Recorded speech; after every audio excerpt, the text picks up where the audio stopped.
Hola, hoy vamos a estar hablando del texto de Dussel y Caruso, La invención del aula. Vamos a hablar un poco del contexto histórico donde surge la didáctica. Este contexto dice que el origen de la didáctica hizo que surja el modelo tradicional de enseñanza entre los siglos XVI y XVII. Esto coincide con la ruptura del orden feudal en la Edad Media y con la constitución de los estados nacionales y el surgimiento de la burguesía en la modernidad. En parte, en este contexto donde surge la didáctica, tenemos a la Reforma Protestante, encabezada por Martín Lutero, que fue un monje católico. Y, esto es solamente para refrescar un poco la memoria acerca de qué fue la Reforma Protestante, para saber quién fue Martín Lutero, y ahí vamos a entender quién fue Comenio y por qué pensaba como pensaba. Así que Martín Lutero fue un monje católico y lo que hizo fue empezar a cuestionar algunos métodos de la Iglesia Católica, como por ejemplo la cuestión de la confesión y el perdón de los pecados. Con la invención de la imprenta de Gutenberg en Alemania, la Biblia fue el primer libro que se imprimió y comenzó a llegar a manos de muchas personas que antes no tenían acceso. Recordemos que los únicos que sabían leer y escribir era una élite. Y los que no pertenecían a esa élite no entendían, no tenían forma ni de leer, ni de escribir, ni siquiera de tener un libro. La cuestión es que Martín Lutero era un monje católico encargado de transcribir la Biblia a diferentes idiomas, y un día dijo: acá hay algo que no está bien. Lo que la Iglesia Católica hacía era pedirle a las personas una gran cantidad de dinero para perdonar sus pecados y comprar la entrada al cielo. O sea, imagínense los que no tenían dinero para pagar eso que la Iglesia Católica, esa suma que la Iglesia Católica pedía, se iban al infierno. Así que imagínense una viejita sola, al infierno. Bueno, entonces Lutero se da cuenta que acá hay algo que no andaba bien. Ahí es cuando Lutero, que de tanto transcribir y leer y releer la Biblia, entendió que la Iglesia estaba haciendo una estafa, que la salvación o la entrada al cielo de la que ellos hablaban no se podía comprar con dinero, porque Lutero paró en una parte de la Biblia que dice que cualquiera que crea en su corazón, que confiese con sus labios, con su boca, que diga que Jesucristo es el Señor, será salvo. O sea que no había que pagar nada, solamente había que creer y había que hablar. Y ahí empezó una especie de confrontación.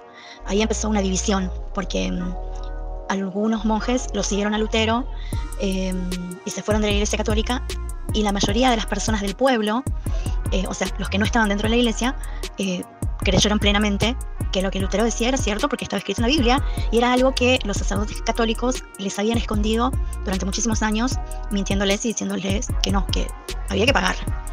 Así que los católicos entendieron que el instrumento de dominación de las personas era la educación. Y en esta guerra los católicos estaban perdiendo, porque los protestantes se autoeducaban. Entonces la Iglesia Católica fundó a la Compañía de Jesús, a quienes nosotros hoy conocemos como los jesuitas. Y su función era perseguir a los protestantes, los protestantes son lo que hoy se conoce como cristiano evangélico. Y la función de los jesuitas era perseguirlos de toda forma posible. No solamente desde lo intelectual, sino también desde lo militar. O sea, un poco violento ya.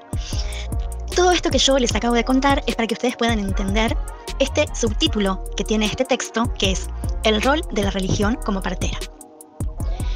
Con toda esta novedad que trae Martín Lutero y la Biblia, que deja de ser un libro que solo podían leer los sacerdotes o monjes y que ahora la podía leer cualquier persona, la historia cambia. Y así va a aparecer la figura de Comenio, que es la figura en la que nos vamos a centrar de acuerdo a este texto de Dussel y Caruso. Comenio nació en 1592. Era un pastor protestante y hoy lo conocemos como el padre de la didáctica.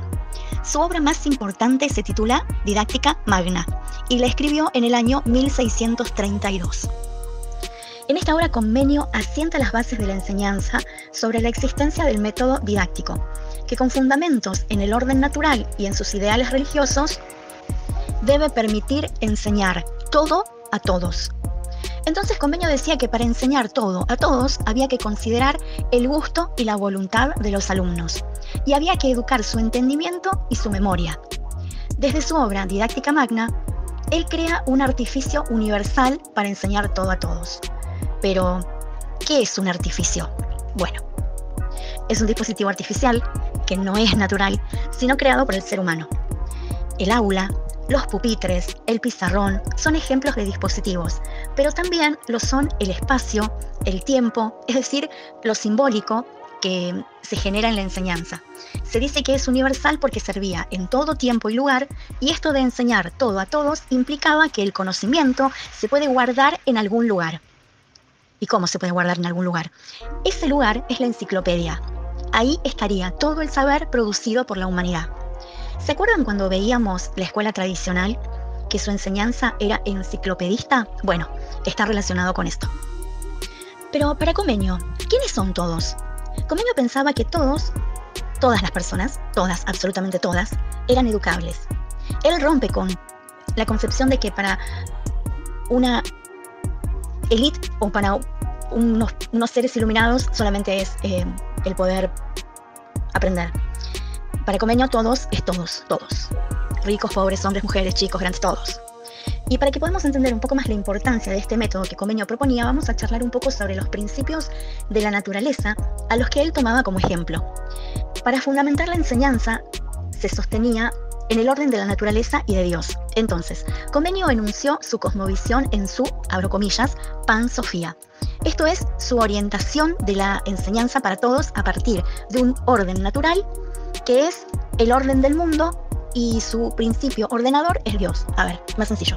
Él decía que para aprender solamente bastaba con mirar a la naturaleza, y que la naturaleza te iba a dar las pautas para poder aprender y para poder enseñar. Entonces él, su didáctica la saca de esa observación. El conocimiento de las cosas se obtiene observando este orden, decía. Comenio describe este ordenamiento natural en 9 principios que serían los que guían la enseñanza. Estos 9 principios están en este texto de Dussel y Caruso, pero para que no se haga tan extenso este video, voy a mencionar solamente algunos. Bueno, este dice: en todas las operaciones de la naturaleza, el desarrollo se hace de adentro hacia afuera. Esto significa que todo se forma desde el interior. Un bebé, por ejemplo, primeramente se empiezan a formar los órganos y después se empieza a desarrollar ese bebé. Por último, le van a salir los pelitos y el bebé va a salir afuera.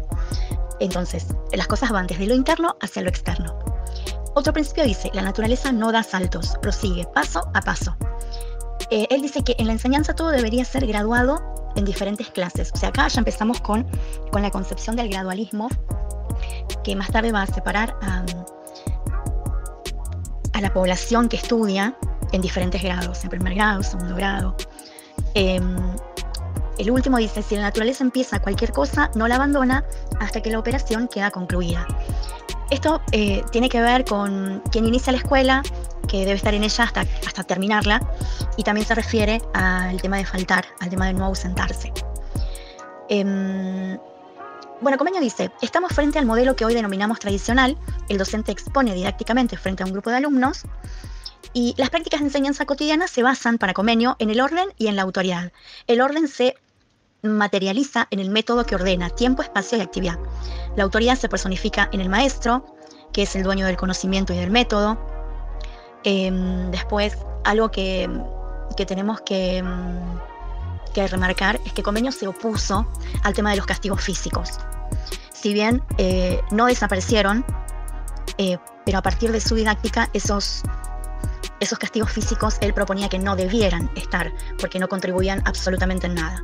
Pero bueno, tuvieron que pasar siglos hasta que esta idea de Comenio pudiera tener efecto y se suspendieran completamente los castigos físicos. Después el texto también va a hablar del docente como autoridad, y va a decir que el docente tiene que actuar como la naturaleza. Su acción de enseñar a todos los alumnos al mismo tiempo puede compararse simbólicamente con la actividad del sol, que calienta a todos los objetos a la vez.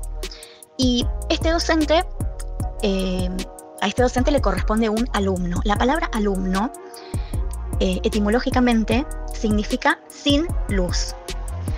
O sea que este alumno necesita un docente que lo ilumine. Y hay una imagen en este texto, si se fijan al final, que es una imagen que dice Orbis Pictus, que hace alusión a toda esta cuestión del sol que ilumina a todos al mismo tiempo, que es una imagen de 1658. Así que bueno, esto ha sido todo por hoy. Nos vemos y nos escuchamos en la próxima.